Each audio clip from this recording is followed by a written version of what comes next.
última etapa da farmacocinética, né?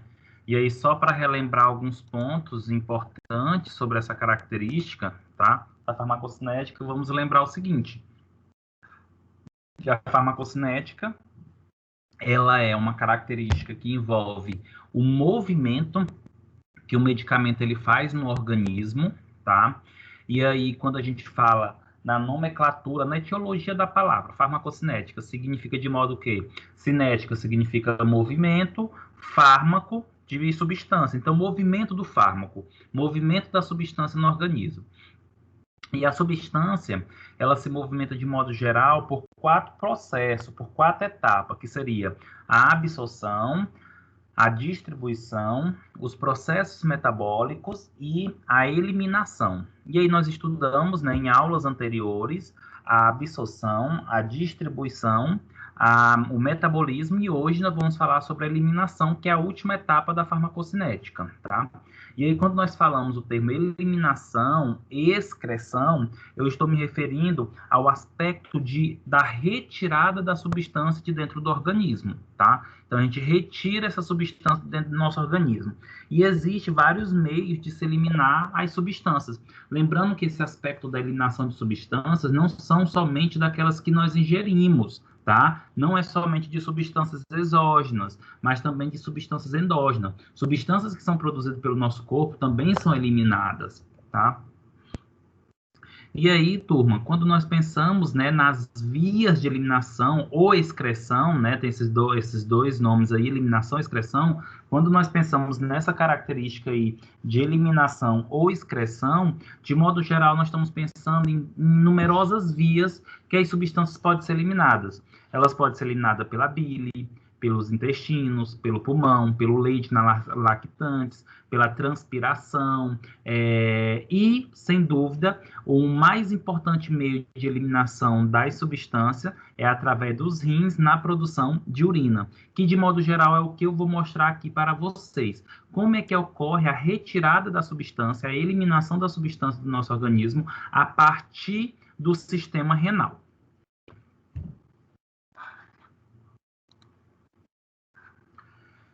E aí, turma, antes de falar de modo geral, né, sobre essa eliminação, é importante nós compreendermos, né, que o sistema renal ele é constituído aí, de modo geral, por 2 rins, né?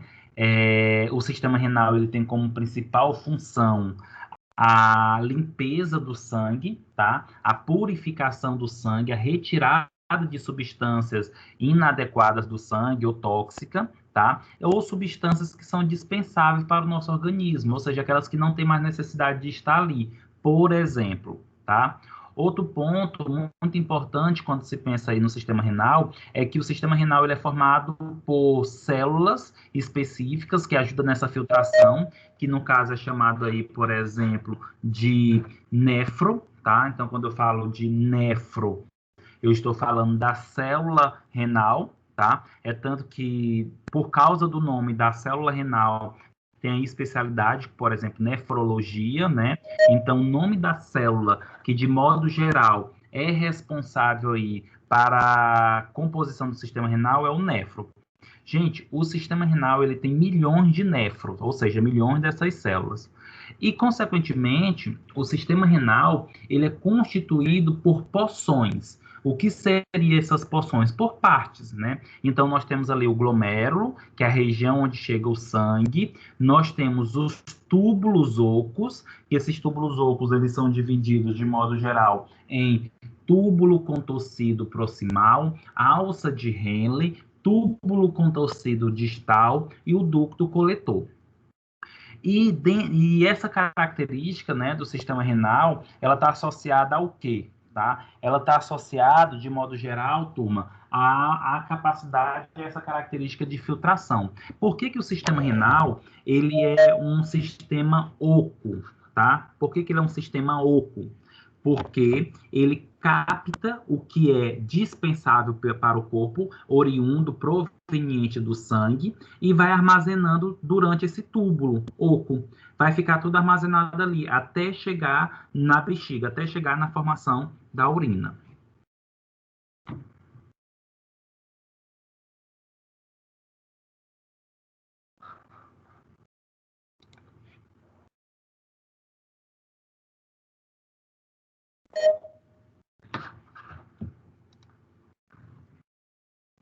Turma, existe 3 etapas muito importantes para se compreender os aspectos de eliminação das substâncias, tá?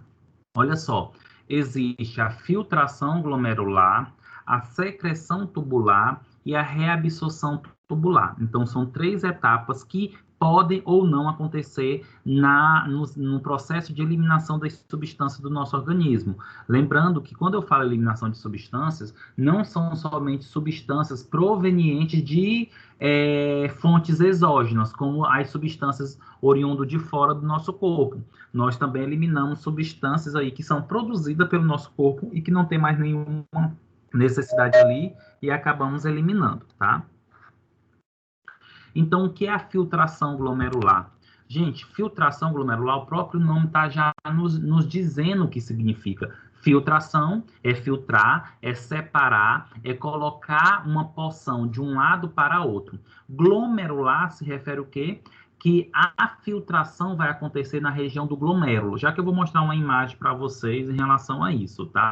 Então, filtração glomerular é a passagem de substância do vaso sanguíneo para dentro do glomérulo, tá? Que é na região ali renal, para dentro da cápsula glomerular.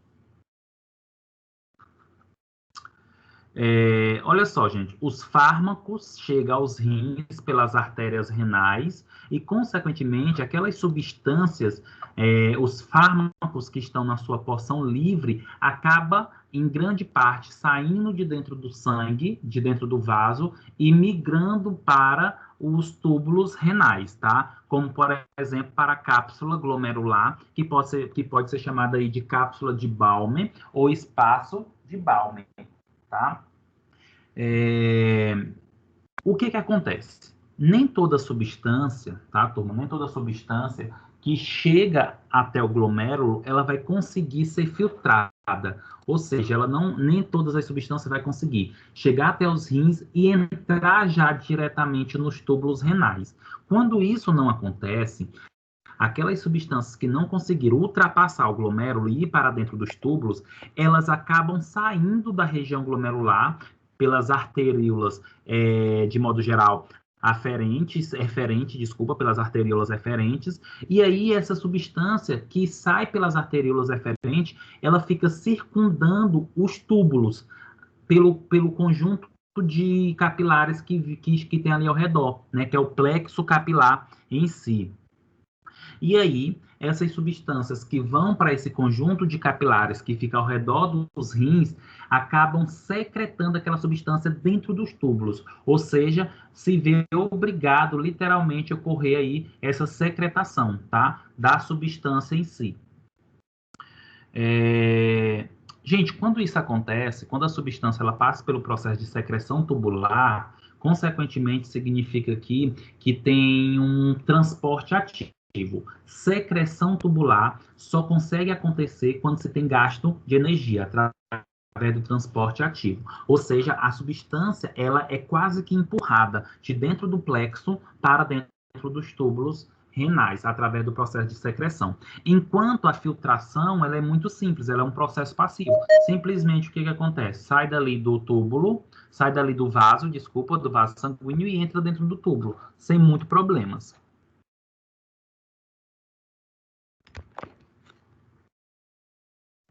Turma, a secreção tubular, né, os fármacos que não são absorvidos pelo filtrado glomerular, que foi aquilo que eu comentei para vocês, as substâncias chegam até o sistema renal pelos vasos sanguíneos, chega até o glomérulo. Grande parte dessas substâncias sai de dentro do vaso e entra na cápsula de Bowman. Quando isso não acontece, vai essa substância que não conseguiu entrar na cápsula de Bowman, vai ali para o plexo capilar, pelas arteríolas eferentes, e vai ser secretada, vai ser empurrada para dentro dos túbulos nessas regiões, tá? E por último, turma, nós temos aí o que nós chamamos de reabsorção tubular. O que é essa reabsorção tubular? Tá? Turma, não é o fato da substância ela ter alcançado o túbulo renal, não significa que o fato dela entrar dentro dos túbulos oco, ela vai ser eliminada. Ela pode ter características, turma, que faz com que a substância, em vez de ser eliminada lá na urina, acaba favorecendo a sua reabsorção. O que é reabsorver? É quando a substância ela volta de novo para a corrente sanguínea. Se isso acontece, reabsorção, ela volta para a corrente sanguínea, significa que ela vai iniciar todo o trajeto de novo, inclusive pode exercer o seu efeito, tá? E olha só, os fármacos, eles se deslocam em direção ao túbulo contorcido distal, que já é quase a porção final do sistema renal. E aí a substância ela começa a aumentar a sua concentração. E uma vez que essa substância ela aumenta a sua concentração, ela pode sair de dentro do túbulo renal e voltar para a corrente sanguínea. E existem fatores que influenciam isso, como, por exemplo, lipossolubilidade. Como assim? Se a substância ela tiver um perfil lipídico, ela tem maior probabilidade de sair aí de dentro do vaso, desculpa, de dentro do túbulo e voltar para a corrente sanguínea, tá? E outra característica também, gente, são a característica de pH, de característica de se a substância ela é um ácido ou um base fraco, se ela está ionizada ou não. Por exemplo, substâncias que estão ionizadas, elas são mais fáceis de ser reabsorvidas, tá? Quando elas estão aí na sua forma, teoricamente, aliás, quando elas estão na sua forma não ionizadas, elas são mais fáceis de ser não absorvidas. Então, por exemplo, uma substância que é um ácido fraco é melhor excretado em urina alcalina. Por que, que é melhor excretado em urina alcalina? Porque o fármaco é um ácido e a urina é básica. E isso vai fazer com que a substância ela fique ionizada, ou seja, ela adquire carga, impedindo a sua reabsorção. E acontece ao contrário, por exemplo, quando o fármaco ele é uma base fraca e a urina é uma urina ácida, vai ter ionização, ou seja, a substância vai adquirir carga. E isso acontecendo vai impedir aí com que ocorra, por exemplo, a eliminação da substância, porque a substância vai adquirir carga.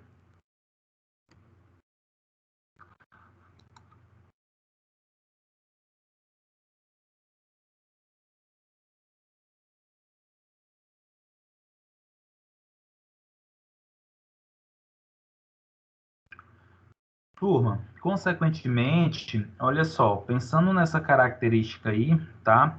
É importante nós compreendermos, né, através do processo de imagem associado a essa característica aí da eliminação. Então, nós temos aqui, por exemplo, vamos lá. Olha só, nós temos aqui a imagem do sistema renal, tá? Nós temos aqui a imagem do sistema renal.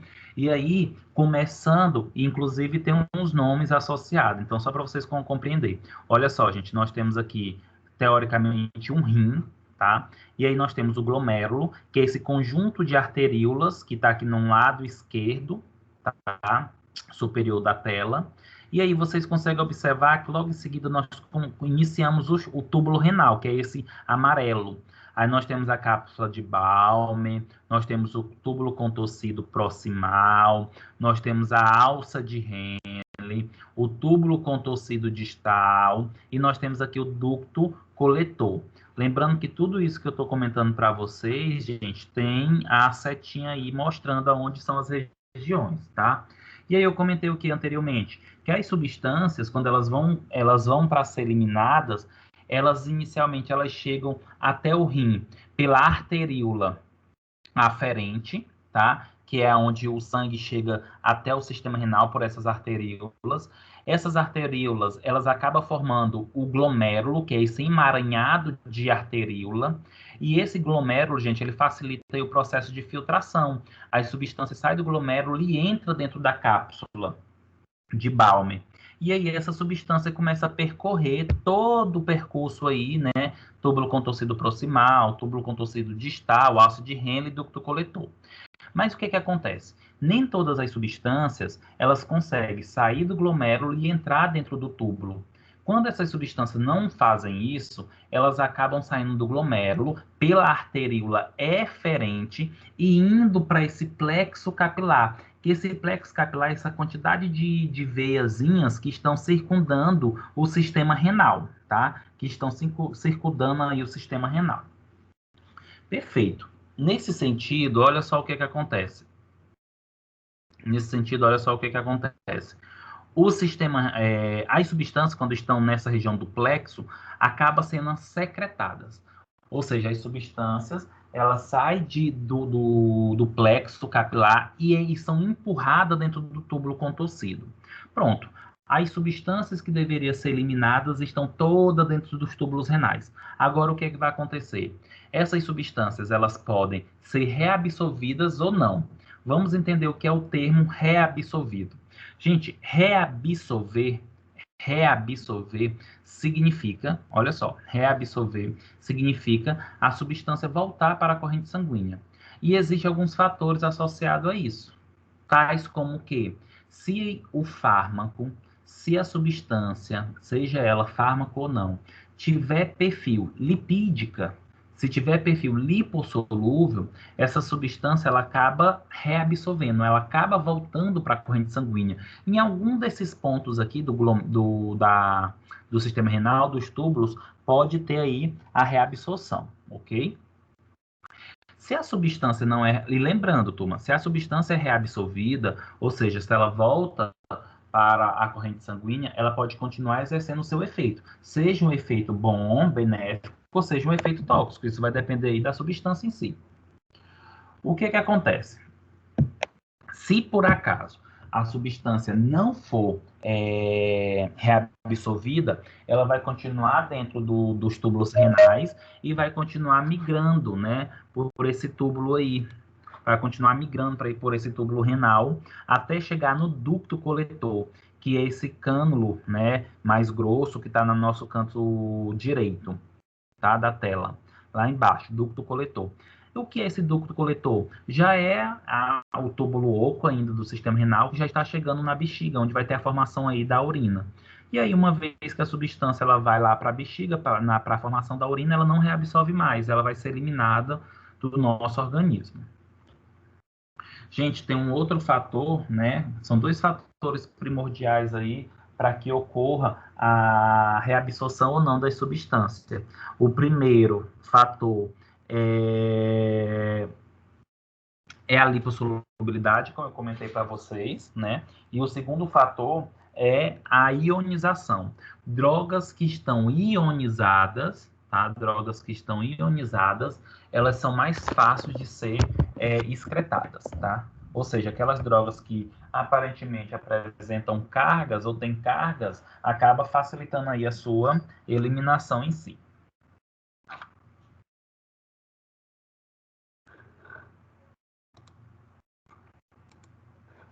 Turma, alguma pergunta, alguma dúvida que você gostaria de fazer sobre essa eliminação? Não somente renal, mas outra que vocês desejam saber?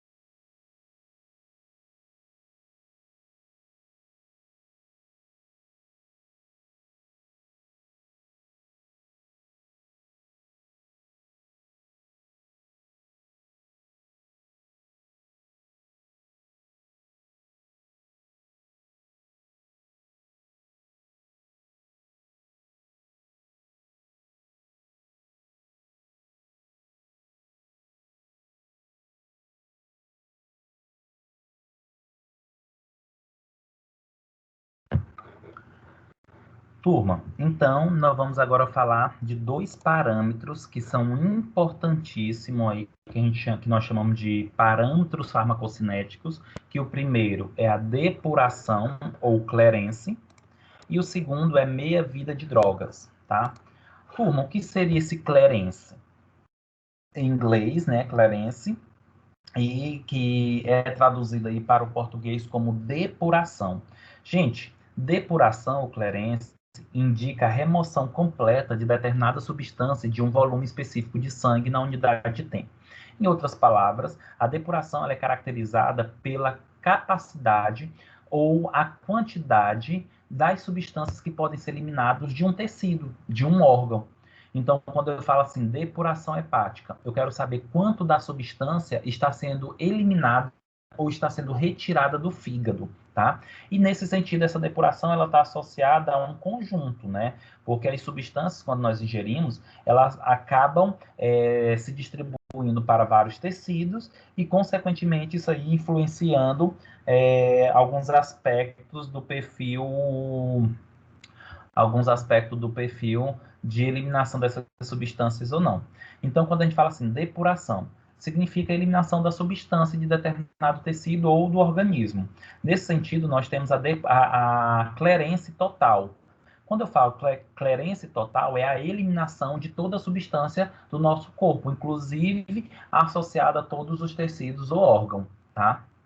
Gente, a depuração, ela também é avaliada aí para saber o perfil, tá, gente? Essa depuração, ela também é avaliada para saber o perfil da característica de capacidade da substância ser eliminada do nosso corpo. Inclusive, essa depuração, ela pode ser aferida e medida no sentido de saber o quão o sistema renal ele está bom ou não para que possa eliminar essa substância. É tanto, eu não sei se vocês já ouviram falar de um exame, né, gente? Voltando aqui para análises clínicas, eu não sei se vocês já ouviram falar de um exame chamado depuração de creatinina, ou clerência de creatinina, né? Que inclusive tem tanto a sanguínea, que inclusive, né, tem tanto a sanguínea como a renal, que não sei se vocês já ouviram, né, que a pessoa coleta a urina durante 24 horas num garrafão, em garrafa PET, depois leva para o laboratório. Quando se vai fazer esse exame de depuração da... Oi, fica à vontade. Desculpa interromper. Que isso. Só complementando, além da urina de 24 horas, ele tem que coletar o soro também, né, para verificar o valor da creatinina no soro, né? Isso, porque o cálculo geral, que é um cálculo corporal, pelo teu peso, pela tua idade, pela tua altura, e também os valores de creatinina, tanto sanguínea como urinário. Por isso que precisa coletar.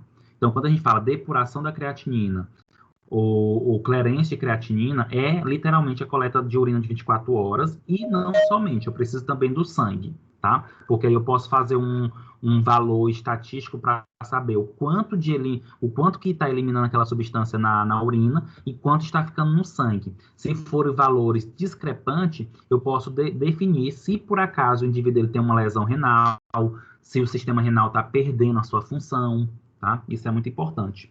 Inclusive, dependendo da evolução do paciente, ou, aliás, dependendo do tipo de medicação ou doença que o paciente tem, é necessário fazer essas avaliações e essa dosagem da própria substância, tanto no sangue quanto na urina também. Então, seria uma depuração da substância. Por quê? Porque, nesse sentido, eu preciso estar modificando a dose, ou aumentando, ou diminuindo. Turma, a depuração ela é extremamente relevante para estabelecer a dose da droga em tratamento de longo prazo, que é o que eu comentei agora para vocês, tá? Gente, é extremamente importante esse parâmetro, porque pacientes que precisam utilizar medicamentos a longo prazo e que esses medicamentos eles possam sofrer influência, né, de modo geral aí, da característica desses indivíduos, porque está consumindo medicamento a longo prazo e aí pode sofrer alterações renais, ou o indivíduo ele já tem algum problema renal, é importante estar fazendo essa avaliação, para saber se essa substância não está acumulando no organismo e pode passar a ser tóxica, ou se a substância está sendo eliminada muito rápida do organismo e não está tendo tempo para exercer a sua função, né? Que seria o seu efeito farmacológico.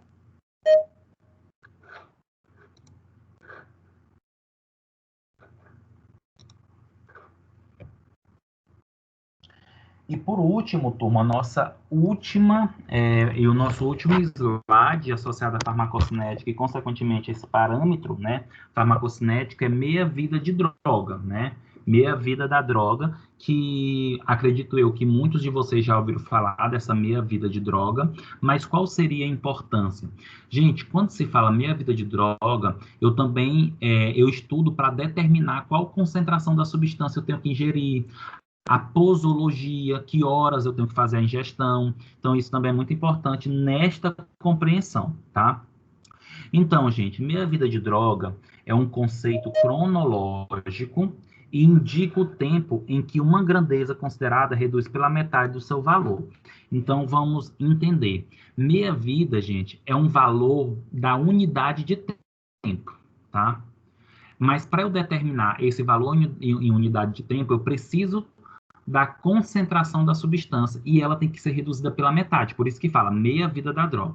Então, por exemplo, turma, eu tenho um fármaco que a concentração dele é 150 miligramas, né? Eu ingeri 150 miligramas. E aí, essa concentração, 150 miligramas, foi para a corrente sanguínea. Então, eu tenho na corrente sanguínea aí 150 miligramas.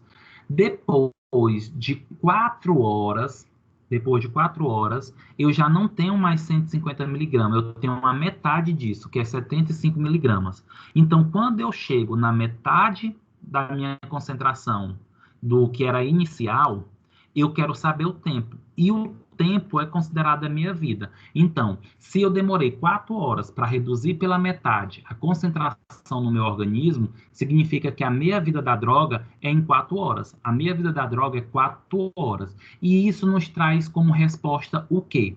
Significa que possivelmente a cada 4 horas eu vou ter que estar ingerindo a substância para que possa continuar tendo uma concentração constante e essa concentração possa ter uma dose efetiva, possa ter uma dose que mantenha um efeito terapêutico.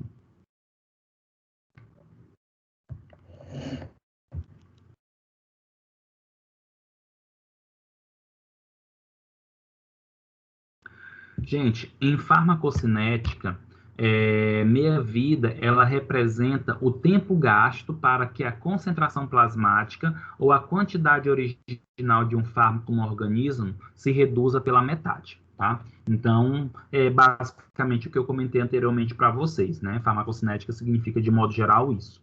O tempo que demora, ou o tempo que é necessário para que uma substância reduza pela metade. Tá? E isso, gente, influencia totalmente na posologia. É tanto que é feito testes para determinar essas concentrações, para determinar essa meia-vida das drogas. Professor, então é por isso que temos que respeitar, né, o horário da medicação certinha, né? Com certeza, Fabiana. O respeitar o horário, gente, na verdade, isso deveria ser algo religiosamente confiável e adequado. Se você tem que tomar de 8 em 8 horas, toma de 8 em 8 horas. Óbvio que existem as margens de segurança, né? Que você pode, por exemplo, tomar até tantas horas depois. Isso não existe um padrão, tá, turma? Isso vai depender da classe farmacológica, isso vai depender da substância. Mas, por exemplo, vamos imaginar que era para você tomar um medicamento de 8 em 8 horas. Só que em vez de você tomar, vou dar um exemplo, era para você tomar 8 horas da manhã e você tomou às 10, significa que a concentração da substância que você tomou no dia anterior já reduziu demais. E isso significa o quê? Que o seu corpo ele está sem a ação adequada da substância. E não tendo a ação adequada da substância, a doença pode evoluir, a doença pode voltar a se estabilizar, a doença pode não regredir. Por quê? Porque você não cumpriu esse prazo. Da mesma maneira, Fabiana, quando a gente pensa, é para tomar de 8 em 8 horas, só que eu não vou esperar 8 horas. Com 5 horas que já deu de tempo, eu já tomo a substância. Qual o problema de você adiantar o horário da dosagem? Você pode ter um aumento da concentração na corrente sanguínea e aí você pode passar a ter um efeito adverso, porque você tem agora uma substância em maior concentração na corrente sanguínea e essa concentração pode ser uma concentração tóxica. Óbvio que existem as exceções, existem as características dos medicamentos. Por exemplo, é muito comum, né, quando a gente fala anti-inflamatório, analgésico, de 8 em 8 horas, geralmente, de 8 em 8 horas, 6 em 6 horas. O paracetamol, de 6 em 6 horas. Mas muitas vezes você tomou a substância e com 4 horas voltou a febre. Ainda não deu o horário de você tomar. Você pode tomar o paracetamol? Deve, porque voltou a febre, já está muito alta. Você vai ter que tomar o paracetamol. Só que você ainda tem uma concentração no corpo. E aí, se você tomar antes do horário que deveria, você pode ter um aumento dessa concentração e ter uma dose tóxica. Mas é o risco-benefício, né? Você precisa fazer o uso. Então, existem algumas exceções, existem algumas características para isso. Da mesma maneira, complementando o que a Fabiana falou, né? Por exemplo, turma, anticoncepcional. Gente, pense numa agonia que são as mulheres quando se perde o anticoncepcional, né? Turma, o que se orienta? O que se orienta?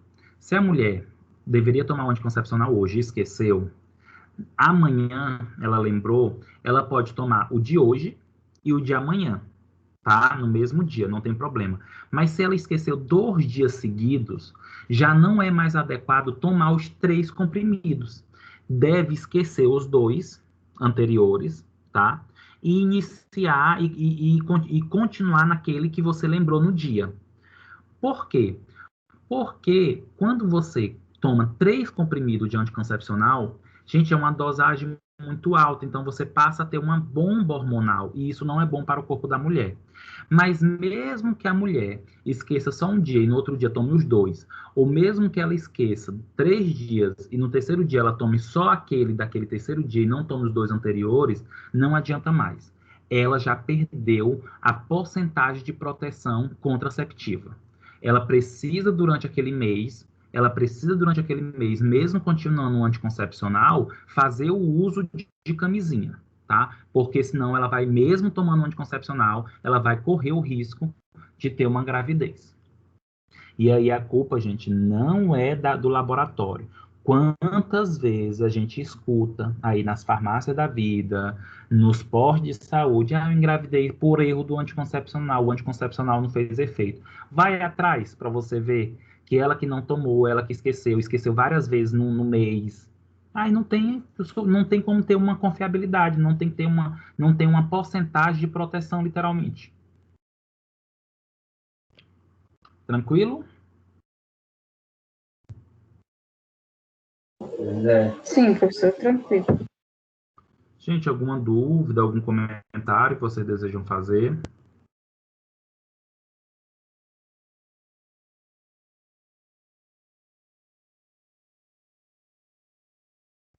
Oi, Cleicane. Gostaria de falar? Não, professor, tudo tranquilo. Ótimo, tá bom.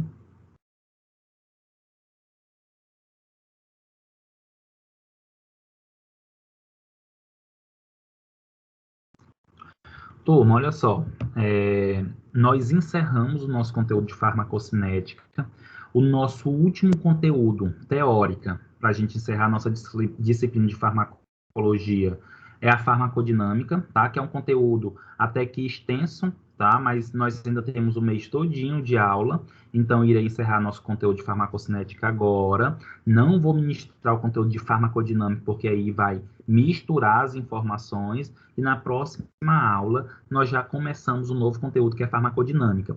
Gente, e até no máximo, quinta-feira, eu passo a última atividade, tá? Parcial do semestre, tá bom? Cleicane, gostaria de falar? Tá com a mão levantada.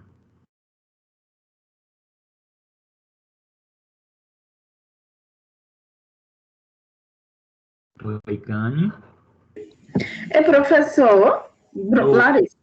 Larissa. O senhor ainda vai passar mais uma parcial para a gente, porque o senhor passou uma agora, né? Isso, que foi o print do desafio nota máxima e do ED para quem tinha.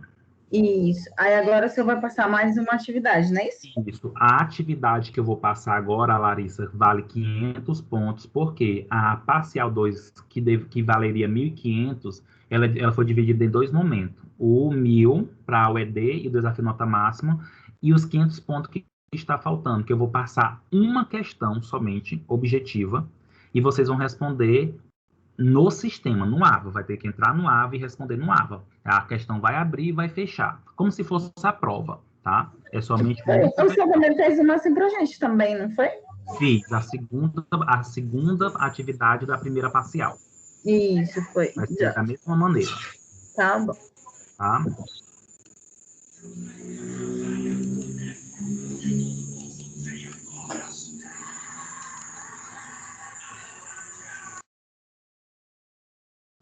E aí, turma, eu vou mandar a mensagem no grupo de líderes para falar com vocês, para passar a informação para vocês, como eu também vou mandar por e-mail, tá bom?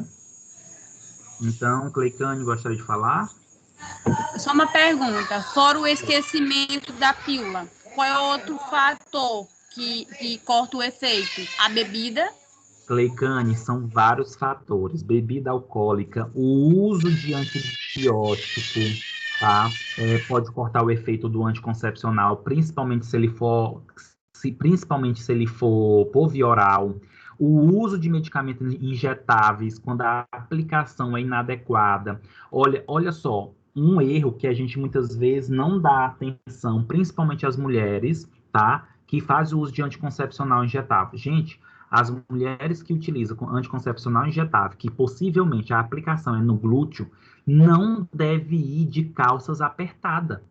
Não deve ir tomar injeção de calça apertada. Por quê? Quando ela faz o movimento tentando subir a calça, dá uma pressão no músculo e pode extravasar o líquido. E que se você não aplica toda a substância no músculo, você tem uma diminuição desse efeito. E a diminuição desse efeito, gente, é o suficiente, por exemplo, para engravidar. A bebida alcoólica, ela pode, de modo geral, influenciar, sim, na diminuição do efeito anticoncepcional. Apesar que a maioria dos casos hoje, que está associada à bebida alcoólica, é bem pequena, tá? É bem mínima.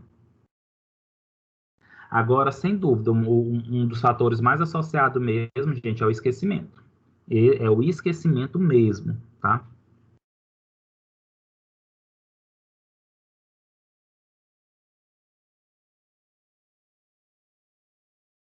Ok? Tranquilo?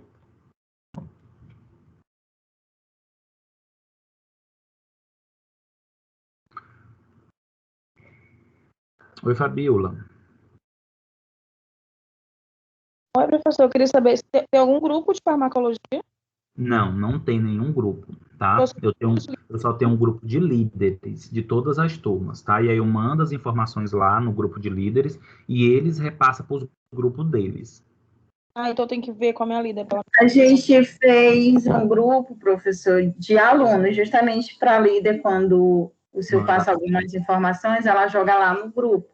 Ótimo, perfeito. Tranquilo. Se quiser adicionar a Fabiola, fica à vontade, tá? Tá. Fabiola? Oi. Tem como tu me chamar no WhatsApp? Tem, me número é 8169-4143.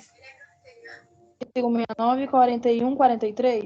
Isso, aí eu te mando o link. Tá bom, meu. Já. Obrigada. Adiciona também. Professor Wellington. É melhor, Larissa, você passar o seu telefone, tá? Já passei para ela. Tá, perfeito. Quem foi que chamou? Foi? Judá. Oi, Judá. Boa noite. Boa noite. Professor, o senhor pode só repetir o que com relação a essa atividade, porque eu sou líder da minha turma, e na hora que o senhor falou aqui, a internet ficou lentona e eu não... Acho que travou, ficou muda, que eu não consegui entender. Tá. Eu só entendi 500 pontos, aí eu não... Tá. Judá, o que é que acontece? A segunda nota das atividades, ela equivale a 1.500 pontos. Eu dividi em dois momentos. 1.000 pontos para o desafio nota máximo e o ED, para quem tinha, tá? Certo. E os 500 pontos vai ser uma questão objetiva que eu vou passar no AVA, igual foi a segunda atividade da primeira nota. E aí vai abrir o questionário de uma questão, vocês vão responder e finaliza, tá? E aí vai valer... Certo, tranquilo. Tá? E aí nós encerramos todas as parciais.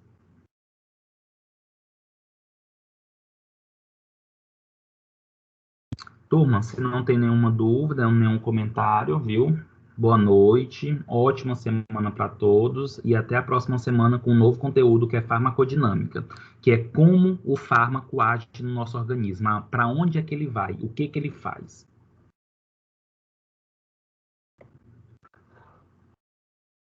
Boa noite. Boa noite, professor. Tchau, tchau. Tchau. Boa noite. Boa.